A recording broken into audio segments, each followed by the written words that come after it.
El siguiente programa es clasificación D, para mayores de 18 años. Dirección de Espectáculos Públicos, Radio y Televisión. Ministerio de Gobernación.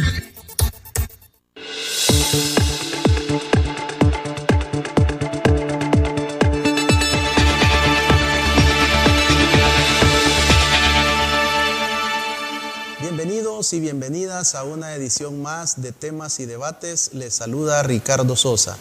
En esta oportunidad desarrollamos lo que hemos denominado debate jurídico para poder ilustrarle, orientar, educar en diferentes temas, problemáticas tecnojurídicas legales del país, de la Constitución, del Código Penal, del Código Procesal Penal.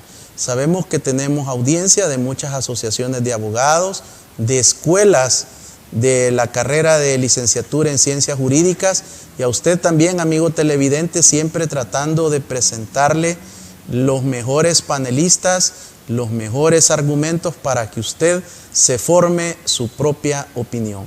En esta oportunidad, en el debate jurídico, hemos considerado pertinente brindarle orientación y elementos que le permitan a usted conocer el interior de la Asamblea Legislativa desde las diferentes comisiones que se pueden establecer en el órgano legislativo.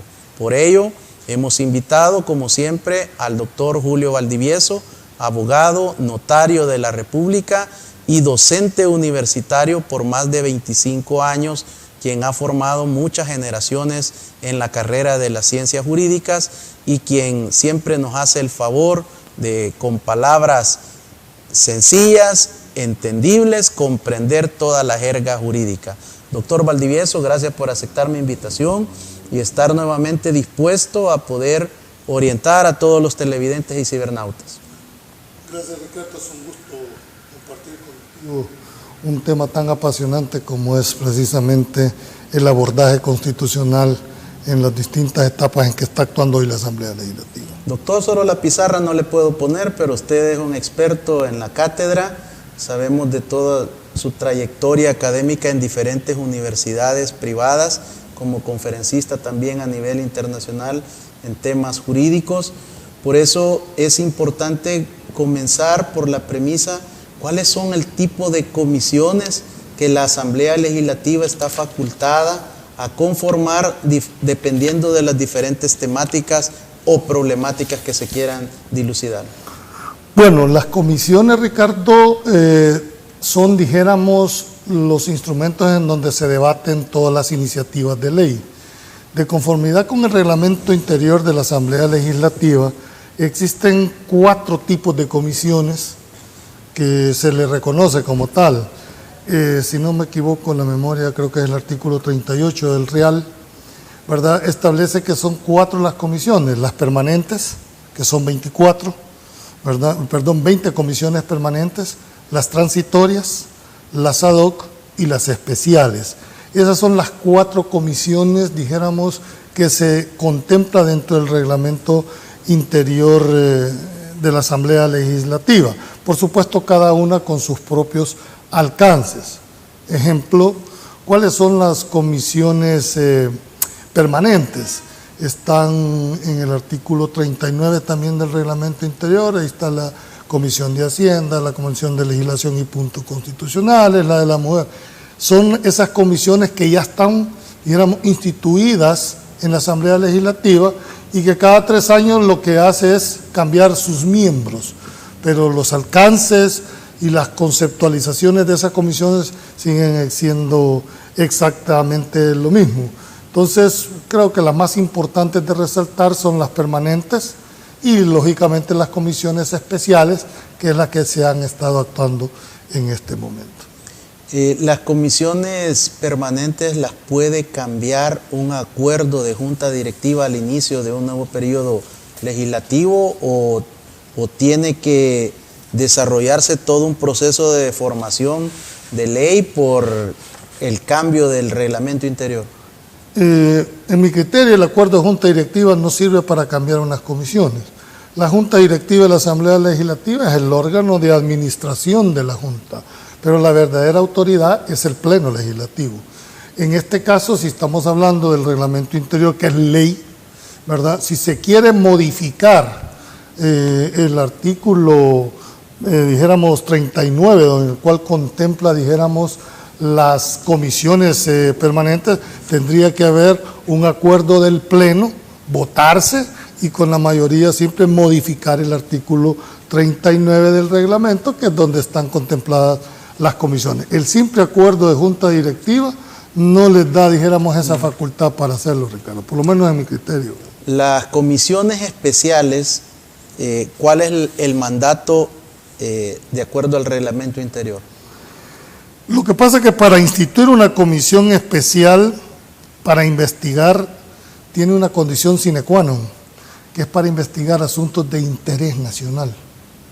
O sea, si el asunto que se va a investigar no reviste esa característica, no tiene razón de ser de la comisión especial. Pero hay algo que resaltar que mucha gente no entiende. El resultado de una comisión especial no es vinculante con los procesos judiciales. Y eso hay que tenerlo muy claro, sino que, excepto en dos casos, se vuelve vinculante. Y es en el caso que se esté investigando graves violaciones a los derechos humanos y sean los, dijéramos, los jefes de seguridad pública y el jefe de organismo de inteligencia del Estado. En esos dos casos, las decisiones que emitiese una comisión especial ratificada por el Pleno son vinculantes, de tal suerte que si se estableciera una violación y el Pleno determina, aprobando ese dictamen, el efecto es vinculante y es la destitución inmediata de cualquier jefe de seguridad, ¿verdad? Y del organismo de inteligencia del Estado. ¿Qué papel juega el señor presidente de la República ante un dictamen de esa naturaleza? Ninguno. Tiene que cumplir. Tiene que cumplirlo, porque expresamente se establece que es vinculante. No así en los demás temas, que puede ser recomendatorios. Y de hecho, tú vas a ver muchos dictámenes que dice que se recomienda al presidente de la República tal cosa, pero el presidente de la República puede o no tomarlo, ¿verdad? Pero no es efecto. Esto lo digo porque no afecta a procedimientos judiciales la decisión, ¿verdad? Pero sí hay algo que hay que resaltar. Si la comisión en el ejercicio de su investigación determina que se ha cometido un ilícito penal, pueden certificar lo pertinente a la Fiscalía y será el otro órgano el que tendría que investigar si existen elementos de juicio para ello. ¿Quién determina que sea de interés nacional? ¿Está definido eso dentro del reglamento interior? No. Es decir, ese calificativo lo hace la comisión, ¿verdad? Más bien dicho, el Pleno que califica la creación de una comisión especial. Pero lógicamente el interés, si nos vamos a lo que etimológicamente significa las palabras, el interés general es aquella, digamos, situación en el cual conlleva, ¿verdad?, el interés general de la sociedad, lo que debe prevalecer. Y te pongo el caso, este servidor ha sido un crítico señalando que debería de crearse comisión especial para investigar qué pasó con el fondo de pensiones en este país. El país necesita saber por qué trastocaron los fondos de pensiones, cuál fue el argumento para eso, si fue simplemente para oxigenar un gobierno o para buscar una alternativa de rentabilidad.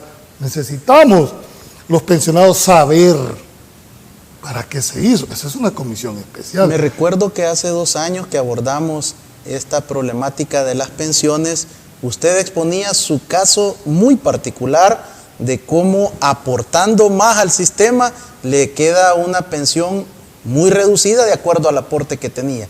La comisión especial, si se conformara, en el caso particular, ¿qué buscaría usted como ciudadano? Aparte de conocer la verdad, ¿existiría la posibilidad de una revisión? No, y además de deducir la responsabilidad, es que hay que decir una cosa muy clara, Ricardo. Los diputados no son dueños del dinero de los trabajadores. ¿De dónde han sacado que pueden disponer de un dinero que no es de ellos? Yo he sido muy crítico cuando se creaban las comisiones de las ONGs.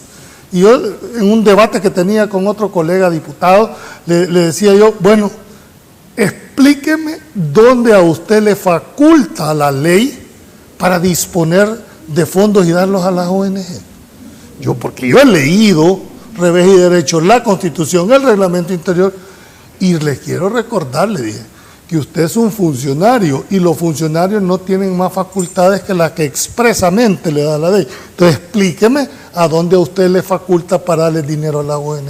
¿Podría, en el hipotético caso que se nombrara una comisión especial para revisar el tema de las pensiones, podrían deducirse responsabilidades a los y las diputadas que en aquel momento votaron? Por supuesto que lo pueden hacer. Nadie puede alegar ignorancia de la ley. Y eso es lo que debemos de hacer. ¿Cuál era el objeto de la reforma? ¿Era apoyar en realidad a los pensionados, darle más rentabilidad al sistema? ¿O simplemente era para darle flujo o cash al gobierno de turno y sacarlo de un problema eminentemente fiscal? ¿Y qué recibieron aparentemente o hipotéticamente esos diputados de esa legislatura a cambio de votar? ¿Cambio de qué? Y de generarle flujo al gobierno de ese momento. Solo te pongo mi ejemplo, porque no puedo hablar de la, pero yo sí puedo hablar del mío. A nosotros nos dan la gran carreta de que nos denominan optados, ¿verdad? Porque teníamos la posibilidad de quedarnos con el sistema anterior o irnos con el nuevo sistema. Si yo pudiera retroceder el tiempo, ni de maje me hubiera ido con el actual sistema, porque nos dieron la casaca de que en la medida en que tú aportabas a tu cuenta individual, en función de eso iba a venir tu medida. Pero los gurús en el 2017 en la reforma dicen, no, mire, lo más que usted puede tener es hasta $2,000 independientemente de lo que usted haya cotizado y aportado. Entonces yo hablé con la AFP y le digo, miren, pero es que yo coticé no voluntariamente, era obligatorio. ¿Qué pasa con la parte proporcional que yo obligatoriamente, tanto como patrono como trabajador, cotizamos y aportamos? ¿Se va a quedar el Estado con esa parte de dinero? ¿Por qué aquí hay VIP? ¿Por qué aquí hay pensiones de $4,000, $5,000 y $6,000 y tenés otras pensiones de hambre que ni siquiera alcanzan los $200 y que tenés un montón de personas jubiladas trabajando? Explíquenme cuando es un solo régimen de seguridad social. Pero en aquel momento, como optado, ahora pueden decirle, mire, pero usted decidió ser optado, porque claro, no fue obligatorio. Claro, por eso, sí, pero podía aceptar hasta ese punto. Pero, ¿y qué pasa con mis cotizaciones y con mis aportaciones que los hice? Porque tampoco se pueden apropiar de algo que es mío. ¿Me explico? El problema, y te lo digo como generador de este tema en particular, el tema no es si es público o si es privado o mixto. Ese no es el problema en el tema. El problema es el manoseo político que los diputados hacen de cualquier sistema.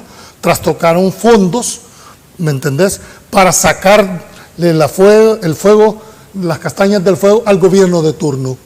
O sea, independientemente del sistema que sea público, que el sistema sea privado, mientras los diputados sigan metiendo las manos, no va a haber sistema que aguante.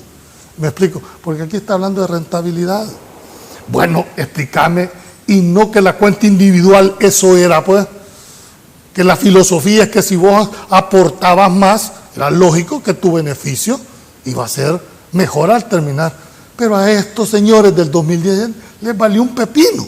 Entonces, necesitamos saber quiénes fueron, por qué lo hicieron, a cambio de qué lo hicieron.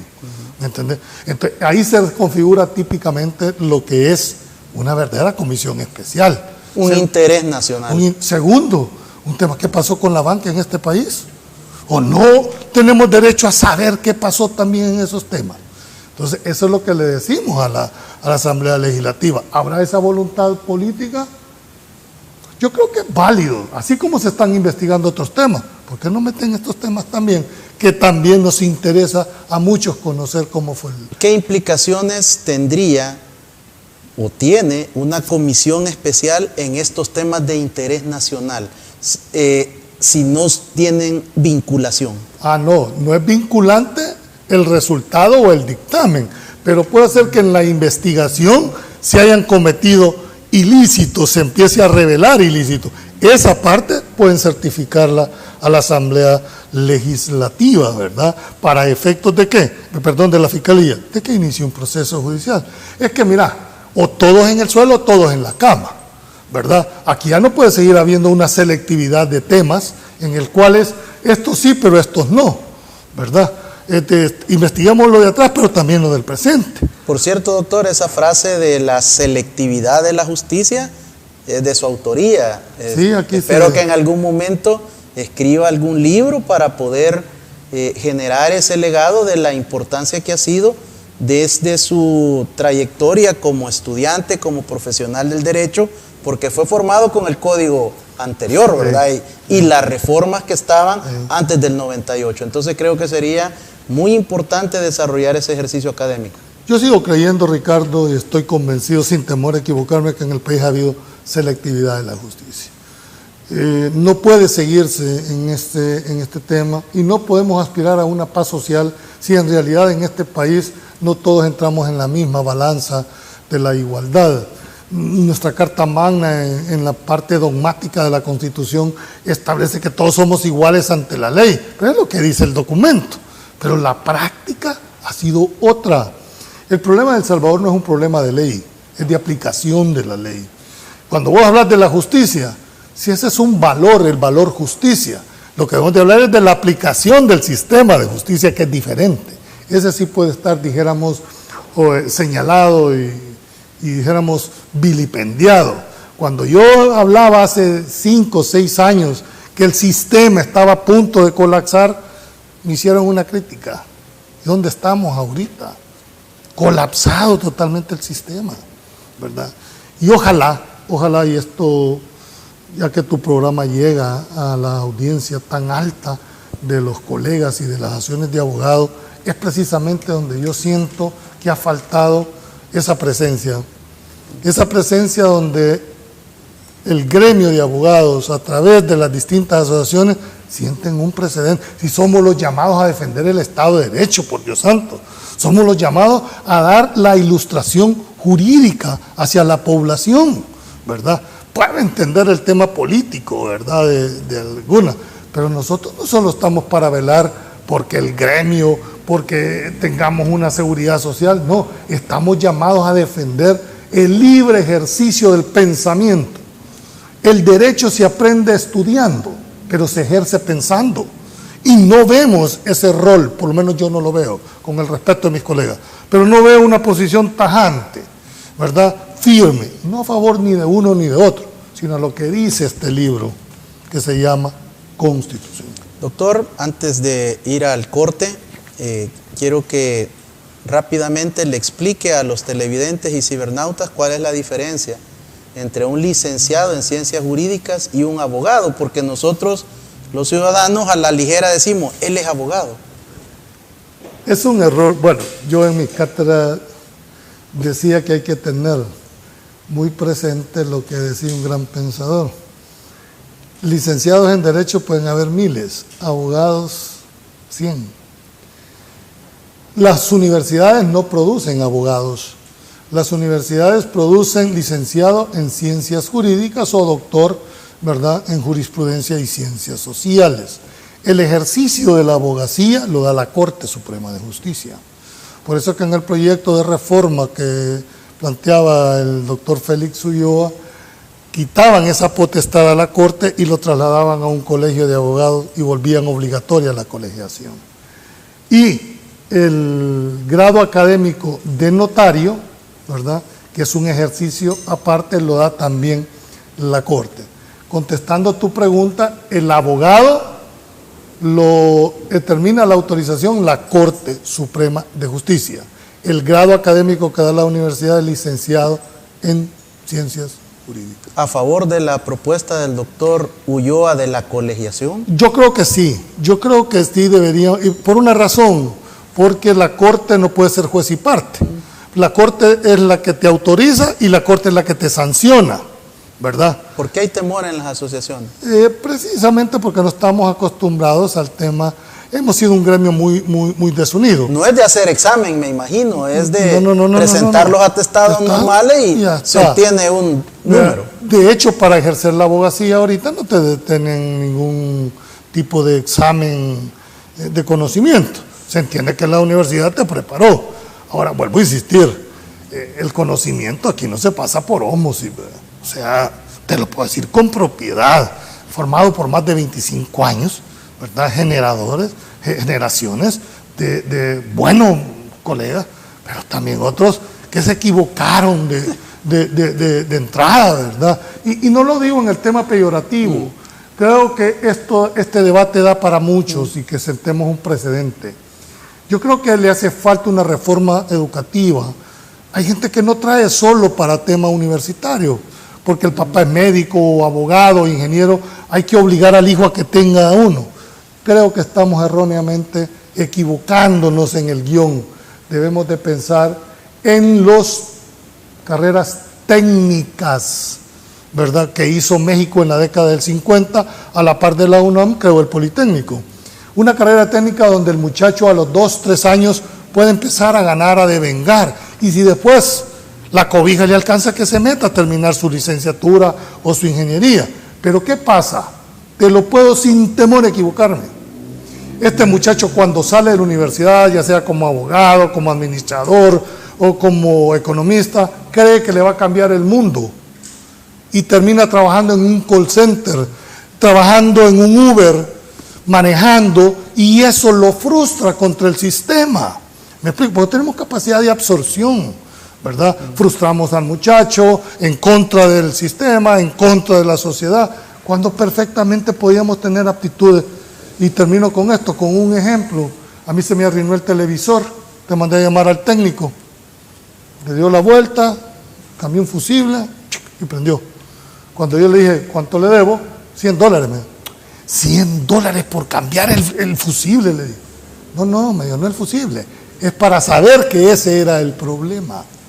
O sea, hay gente, y hay que decirlo, hay técnicos, albañiles, costureras, profesionales que ganan mejor que cualquier abogado, sin ser peyorativo, ¿verdad? ¿Cuánto gana un técnico? Pues llevar a revisión de un carro, y vos cuando querés cobrar $50 por un poder te ponen el tema en el cielo. Entonces creo que tenemos que hacer un llamado muy profundo a la reflexión. ¿Es este el camino que queramos seguir produciendo más profesionales sin capacidad de absorción? Es un tema apasionante, ¿verdad?, que ojalá me gustaría discutirlo, pero con otros rectores de universidades. Y además, doctor, más de 40,000 profesionales de la licenciatura en Ciencias Jurídicas, y todavía en pleno 2021, muchas universidades privadas se sostienen por el flujo de señoritas y caballeros que estudian la licenciatura en Ciencias Jurídicas. A mí hasta mal me cae cuando yo les preguntaba, mira, aunque sea de abogado, aunque sea de derecho, metete. Hombre, esto no es peyorativo, hombre, ¿verdad? Pero esas son las expresiones que tú vas a escuchar en la calle. Así la intervención del doctor Julio Valdivieso, con esa pasión, con ese carisma que lo caracteriza, pero también ilustrándonos sobre cuál es el papel de las comisiones y su estructura en el reglamento interior de la Asamblea Legislativa. Cuando regresemos del corte, profundizaremos en la comisión especial que tiene la misión de los desafueros. Cuando regresemos.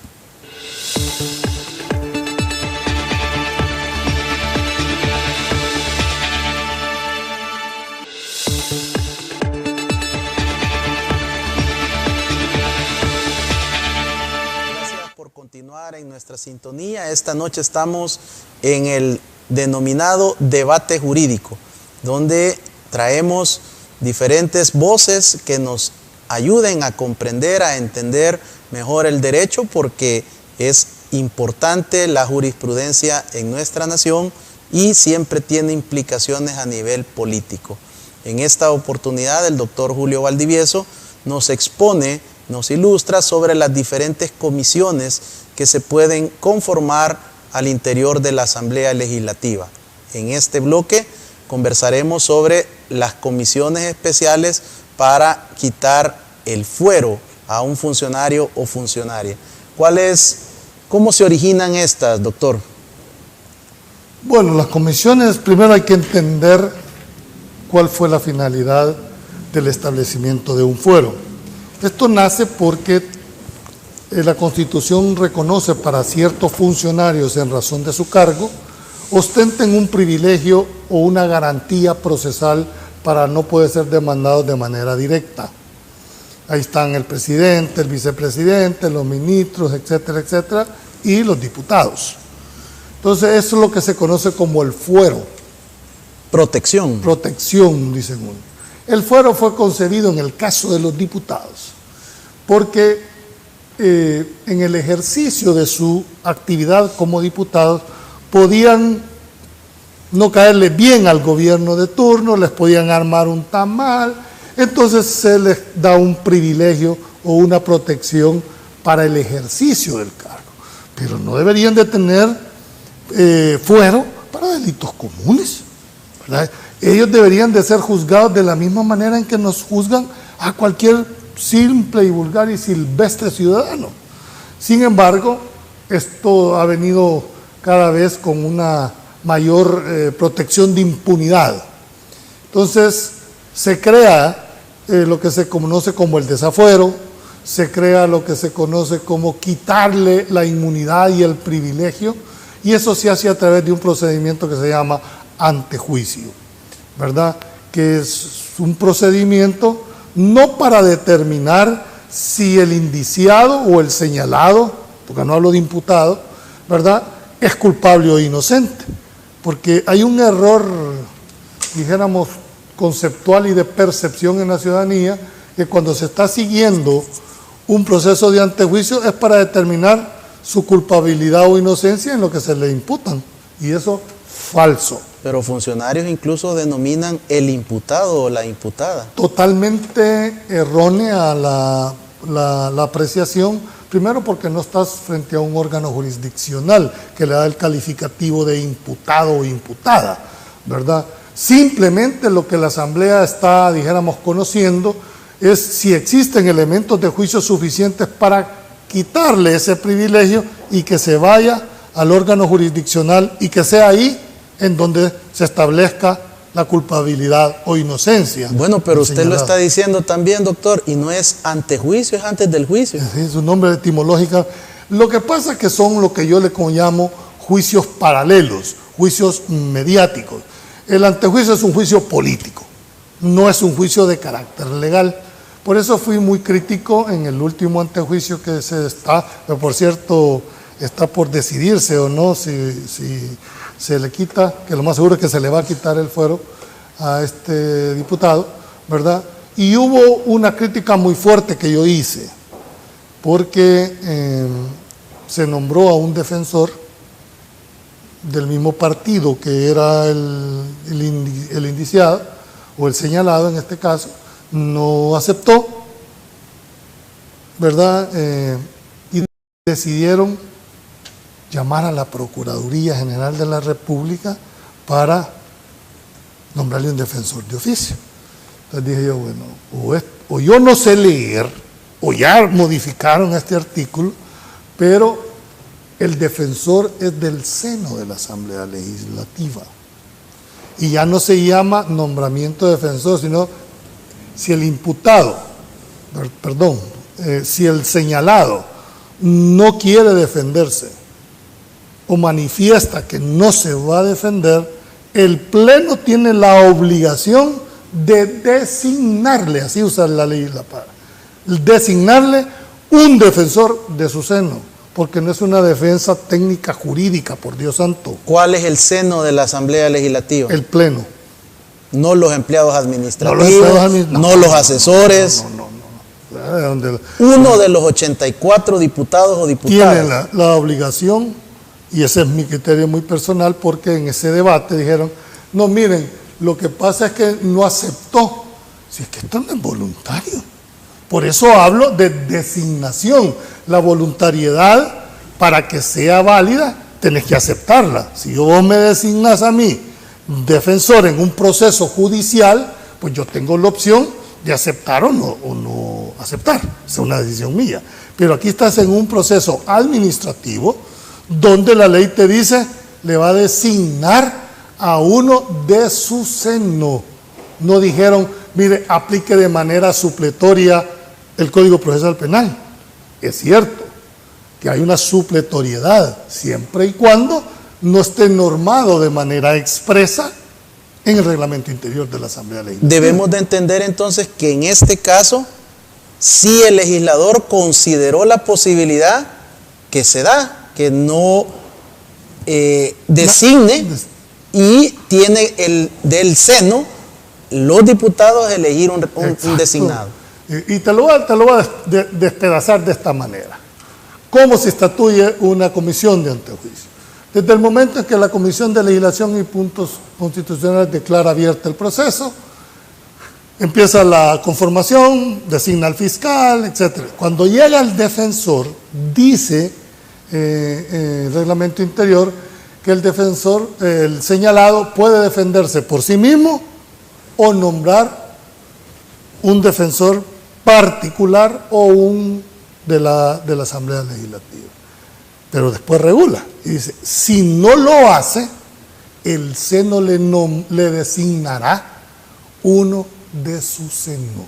Y tiene razón, porque no es una defensa técnica jurídica en el fondo, sino es una defensa para establecer si hay elementos mínimos de convicción en la participación de un delito. Ahí no vas a ir a defender si es culpable o inocente, no vas a elaborar un careo, una confrontación a profundidad, no, porque no es ese el fin que persigue una comisión de antejuicio. Y cuando se habla de fiscal, lo establece literalmente. Claro. Pero uno vincula ahí ya fiscal un proceso jurídico, legal. Sí, no, es o en qué sentido se expresa el fiscal. El fiscal, erróneamente, aún en la actualidad, el fiscal no es querellante.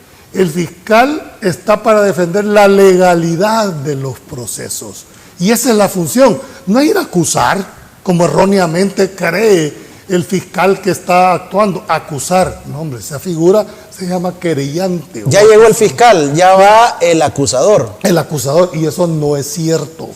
Conceptualmente, incluso la ley orgánica de la Fiscalía establece, en base al principio de imparcialidad que debe caracterizar al fiscal, es que presentar prueba de cargo y prueba de descargo. Es obligación del fiscal hacerlo.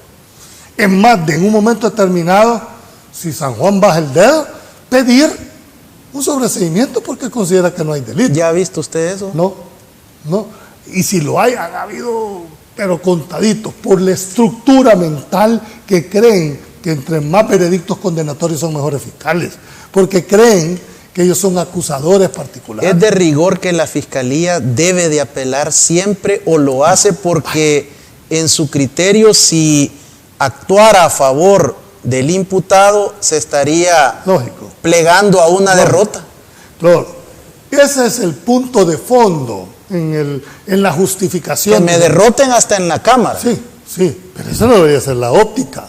Los recursos son para recurrir a mayor instancia para corregir los errores de la primera.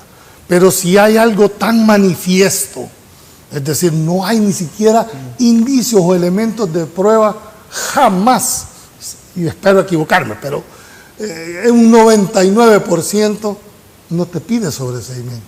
Y no te lo pide por dos razones fundamentales. Primero, porque van a creer que lo tienen plateado. Es la primera concepción. Este no apeló, fiscal, porque a ver qué le dieron.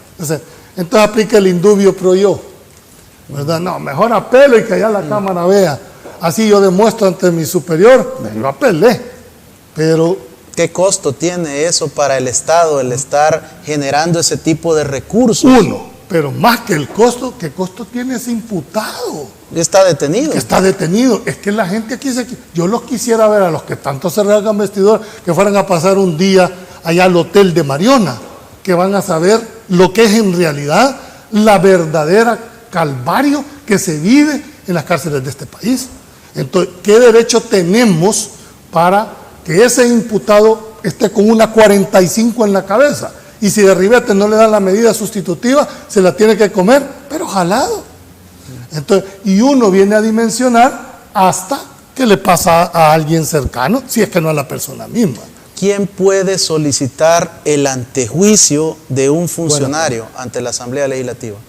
Buena pregunta. Hasta antes de la declaratoria de inconstitucionalidad, que por cierto la interpone el doctor Nelson García, y creo que el otro es un magistrado actual de la Sala de lo Penal, el doctor Flores Durel creo que es él. Antes, muy excelente la pregunta que me va a permitir ponerla en contexto. Hasta antes de la declaratoria de inconstitucionalidad, Ricardo, cualquier persona podía ir a la Asamblea Legislativa o a la Fiscalía a interponer el antejuicio.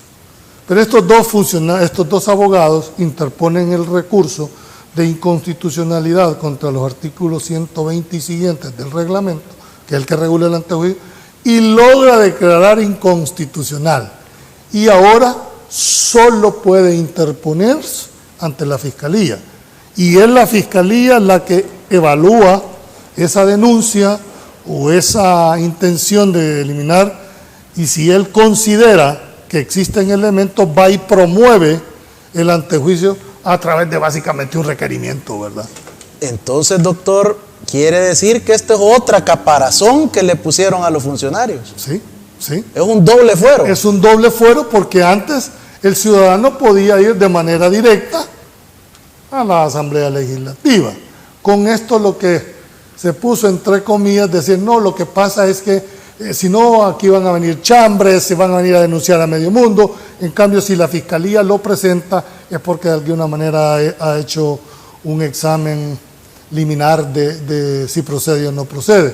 Por eso es que cuando tú ves que la Fiscalía va e inicia el antejuicio, prácticamente es un requerimiento igual como que si lo está presentando ante el órgano jurisdiccional. Pero no es ese, en mi criterio, la forma.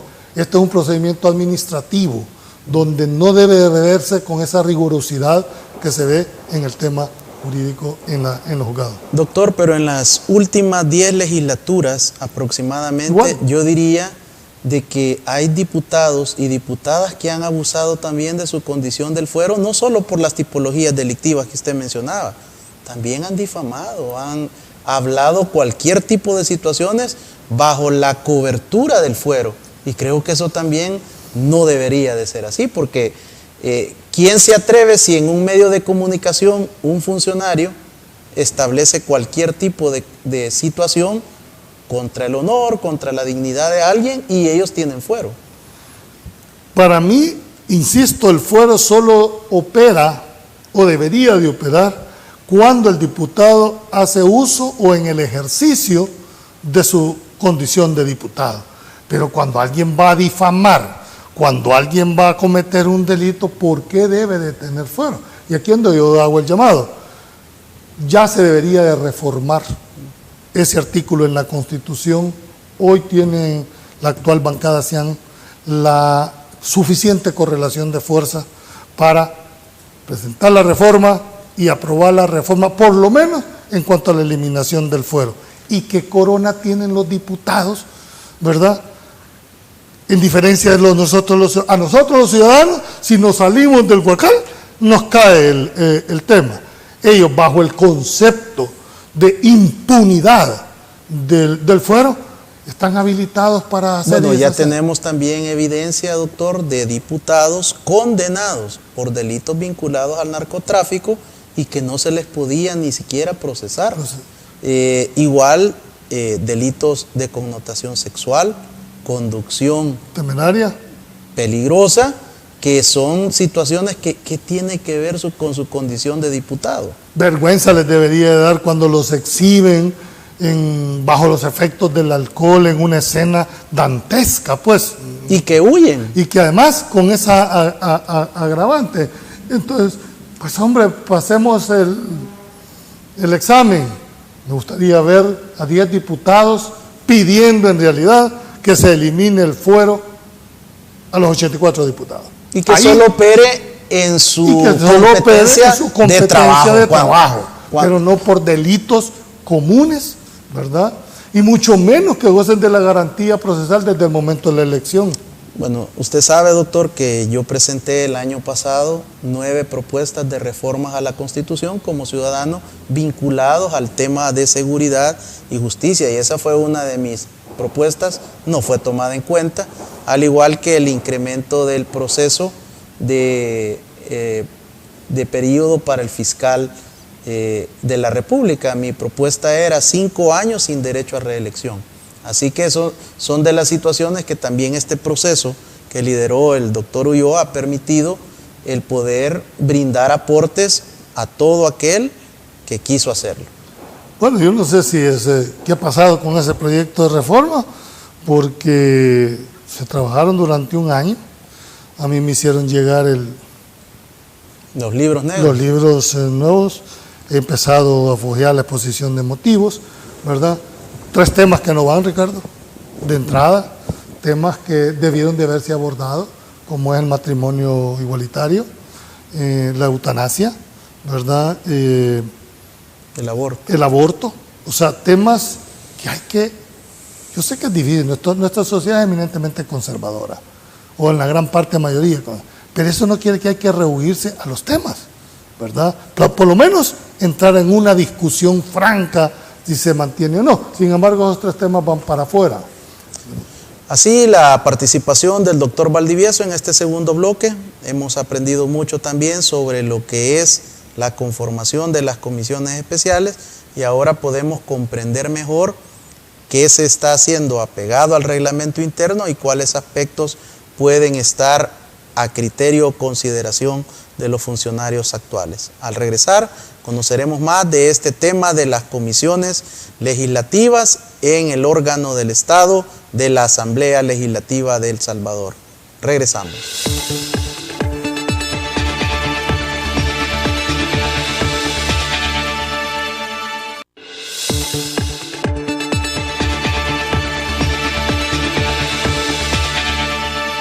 Muchas gracias por su sintonía. Doctor Valdivieso, nos quedamos en toda la conformación de la comisión especial para un antejuicio. ¿Qué sucede luego de todas las entrevistas? Las personas que, los ciudadanos decimos lo invitaron, pero realmente ahora se maneja que no es una invitación tan cordial, sino que es un citatorio al cual también debe de acudir, porque podría ser, de acuerdo al reglamento, llevado por apremio. Es correcto. Primero hay que entender, el apremio llega hasta hacer llegar a la persona a la asamblea. Obligarlo a declarar no puedes, porque él es testigo. Y el testigo tiene una característica, mejor dicho 2. Para ser considerado como tal tiene que ser un testigo de vistas y de oídas. Si no reúnen esas 2 condiciones, no puede ser. ¿Qué pasa si llega, acude al llamado, atiende, se sienta en la silla y no dice nada? No puedo declarar. ¿Cómo lo obligaba a que declare? Pues? Es más, les voy a decir algo. Muchos creen que si uno de que está como testigo ahí puede cometer el delito de falso testimonio. No, porque el delito de falso testimonio solo se comete en sede jurisdiccional, no en sede administrativa, ¿verdad? Entonces, ni siquiera han tenido en un momento determinado esa visión, los mismos que llegan a declarar. O sea, lo sienten como que fueran imputados. Entonces, la lógica te indica que si alguien lo llaman ahí, que diga, bueno, ¿en qué concepto me tiene sentado aquí? Pues, porque si es como imputado, tengo derecho a tener a mi abogado defensor, ¿verdad? Pero en toda la legislatura hemos observado que se le dice al invitado, responda sí, no o omita. Pues si yo fuera el testigo, no. Sí, no. Pero cuando vos decís no, pero agregás, es donde empiezan ya el tema de repregunta. El testigo, primero, ¿usted le consta de vistas y oídas? No, entonces no declare sobre ese punto. Porque no hay imputados tampoco ahí que llegan. No es que no hay imputados, no hay imputados, hombre, porque la comisión es de investigación, ¿verdad? Entonces hace falta mucho en ese tema de construcción. Pero tu pregunta es clave. ¿Cuál es el efecto que va a pasar con una comisión? Que si declara que la comisión de antejuicio solo tiene dos posibilidades. Si dice a lugar a formación de causa, tiene la obligación de remitir a la Cámara Primera de lo Penal todo el expediente, ¿verdad? Si dice no al lugar, se archiva. Si dice que al lugar, además de que manda a la Cámara, tiene un efecto inmediato. Y es que el indiciado es suspendido en el ejercicio de su cargo y no puede continuar un día más, porque entonces lo van a acusar de prolongación. ¿Cuando se emite la votación o el tiempo que dure en llegar a la Cámara? No, es inmediato.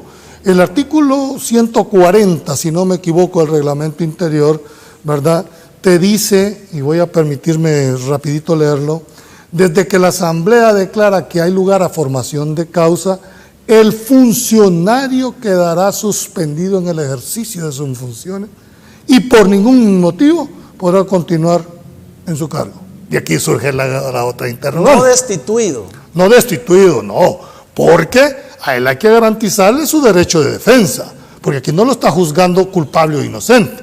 ¿Qué pasa si se va a los juzgados y el juzgado sobresee? Pues él regresa, si es que está vigente, porque con esta agilidad que tiene nuestra justicia, ¿verdad?, vienen a resolver cuando ya a la bermeja le llevan la notificación a la persona.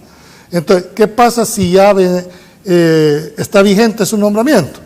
Pues lo tienen que restituir y pagarle todos los salarios que no lo hicieron. ¿Podría demandar? ¿Contrademandar? Eso sería una evaluación de que le vulneraron su derecho a ejercer y viene la responsabilidad de indemnización por daños morales que ahora lo contempla la ley. ¿Por qué es frecuente escuchar en estas comisiones especiales que algunos de los diputados o diputadas digan para efectos de grabación? Claro, porque esa grabación es la que van a aportar en un momento determinado como respaldo de la decisión, pero no para que vaya a surtir efecto a los juzgados. Ahí están totalmente equivocados. Es para que precisamente cuando toma la decisión de levantar la mano esté fundamentada la decisión en hechos concretos. Y aquí va a venir, en el caso del señor Quijano va a haber un problema de fondo. Porque si declaran que hay lugar a formación de causa de conformidad con el 140, él tiene que quedar suspendido. Pero como no es diputado de la Asamblea... Al momento de la votación. Desde ese momento que la Asamblea declara que hay lugar a formación de causa, el efecto es inmediato. Pero aquí viene lo complejo. Él no es diputado de la Asamblea Legislativa, es diputado de un órgano ajeno a la Asamblea Legislativa, y entonces... ¿Crees tú que le va a hacer caso el Parlamento Centroamericano? Pero fue electo en El Salvador. Sí, pero el Tratado Constitutivo establece el mecanismo y el procedimiento para eliminar los privilegios e inmunidades que así lo determina. Consta, fue reformado en el 2008, porque anteriormente se le quitó a un diputado, por cierto, de Arena, ¿verdad?, el fuero siendo del Parlamento Centroamericano. Ahora quedó expresamente determinado a partir del 2008 por acá. Si usted nos dice que esto es un procedimiento administrativo que no tiene nada que ver con lo judicial, entonces tampoco se puede acusar en un futuro de un doble juzgamiento. Es que la Asamblea no está juzgando como erróneamente cree la gente, porque ahí no vas a decir si es culpable o inocente. Simplemente es eliminar ese privilegio procesal. Lo que pasa es que hay que entender cuál es la naturaleza jurídica del antejuicio.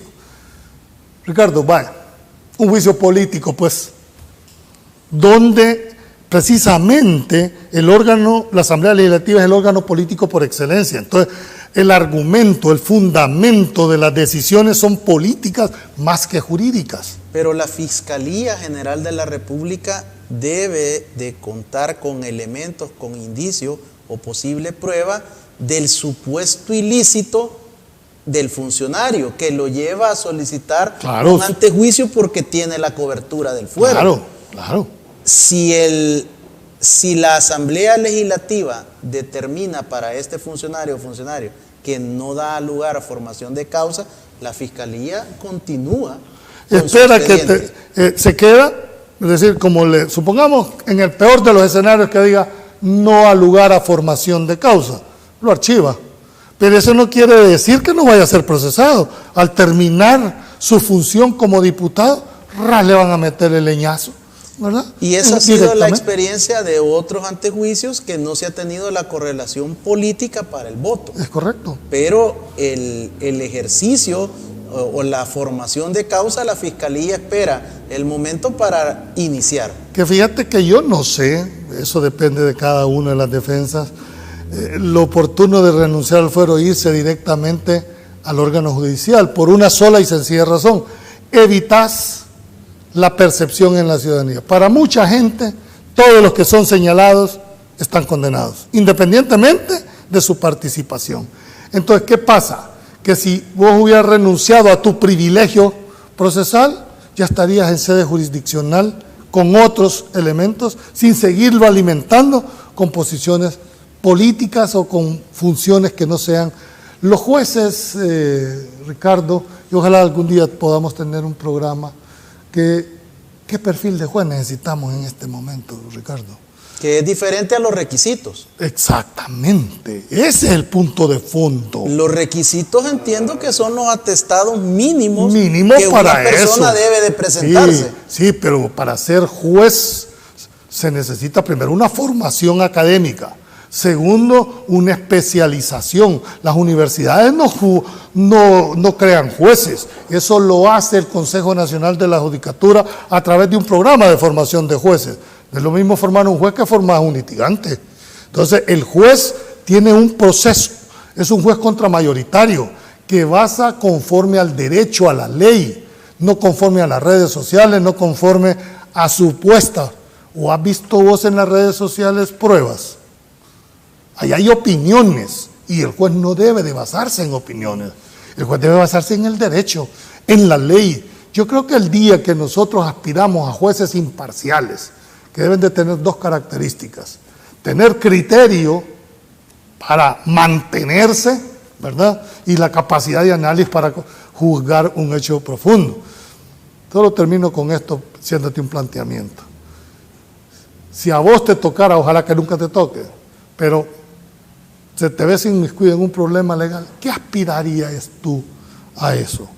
A tener un juez imparcial, un juez que no se haga ni para uno ni para otro. Pero aquí, en este sistema podrido, que me costó aceptarlo, porque hay muchos jueces buenos, jueces de carrera honestos, pero hay otros, cuidado. ¿Dónde estuvo el error en que la Corte Suprema de Justicia no tuvo, no sé si la capacidad o si la voluntad, para depurar a aquellos malos jueces en beneficio de los buenos jueces? Yo sé que el tiempo en materia de televisión es difícil, pero ojalá esto dé para más, Ricardo. Doctor, una última rápida. Llegó el proceso a la Cámara. ¿Qué sucede? ¿A quién notifican? ¿Notifican a Fiscalía para que...? A todos los intervenientes. A todos los intervenientes. Eso se llaman hechos notorios. Bueno, primero a los que son parte en el proceso, ¿verdad? Los tienen que notificar, que se van para la Cámara. En el caso del señor Quijano va a ser, dijéramos, complicada la decisión por los efectos que esto va a tener, aunque yo escuché que iban a ir después al Parlamento Centroamericano a pedir el desafuero, y les dije, ¿con qué objeto? Si van allá a pedir el desafuero, ¿y qué pasa si allá dicen no? Entonces vas a tener dos decisiones completamente contradictorias. Entonces, por eso es que yo decía, reflexionen, y si al final deciden que ustedes son los competentes, manténganse. Quiero agradecerle, doctor, por su apoyo, por su deferencia y por dedicarle tiempo de su ejercicio profesional a ilustrar a todos los televidentes y cibernautas, ayudarnos a comprender todos los temas jurídicos de una manera práctica. Y a usted, amigo televidente y cibernauta, creo que se le han brindado y proporcionado los elementos técnicos para que usted se forme su propia opinión. Gracias, doctor, y estaremos requiriendo de sus servicios para que continuemos desarrollando estos temas de debate jurídico. No, es un gusto, Ricardo, y sobre todo a los televidentes suplicarles la benevolencia de que estos son criterios muy particulares. Eso no quiere decir que yo tenga la verdad. Yo lo que he hecho es trasladar mi interpretación de los 35 años de ejercicio profesional. Así, el doctor Julio Valdivieso, abogado, notario y docente universitario por más de 25 años. Amigos y amigas televidentes, recuerde, cada 40 segundos se suicida una persona en el mundo. No sea usted el próximo. Hay salida, hay solución, hay respuesta. Abrace la vida. Hasta la próxima.